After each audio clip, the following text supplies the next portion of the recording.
Good evening. A divided Wichita City Council voted today on whether to comply with new federal guidelines, rules that some city council members say put local values at risk. One council member called these, quote, dark and trying times before the final vote, warning there is more at risk than funding.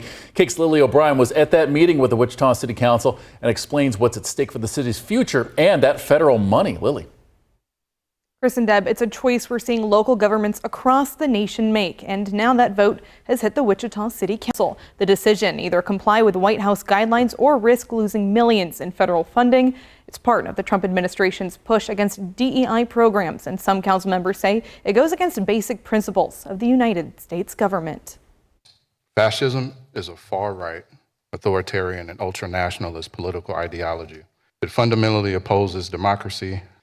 Without elaborating whether you agree with my inference or not, you undoubtedly know exactly what and whom I'm referring to. That alone speaks volumes.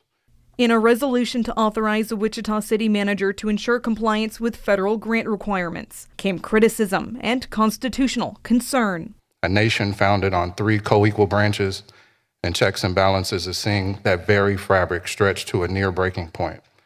These are dark and trying times. The Tuesday morning vote centered around whether the city should eliminate some DEI initiatives in order to keep about $100 million in federal grants. Cities like Wichita are also asked to cooperate with immigration enforcement and certify that they do not maintain non-compliant DEI programs. A no vote today, if this were to fail, would jeopardize $100 million of investment in our community, correct?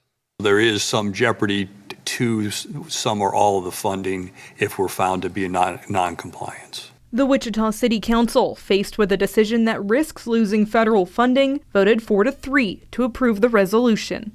Alongside the vote, a pause on Wichita's advisory board on diversity, inclusion, and civil rights, while executive orders are reviewed. President Trump's orders include ending the government's DEI programs.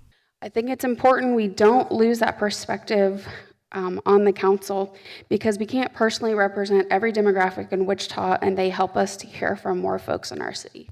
We're the ones who see the impact in our communities. We're the ones that see what we need to do in our communities in order to move forward, to make sure that everybody has a place at the table. The council decided just hours ago to make the changes by a vote of 4-3, with council members Maggie Ballard and Mike Hoheisel joining Johnson in voting no. Vice Mayor J.V. Johnston tells us changes like these come with every administration, and they have to adapt with what they're given.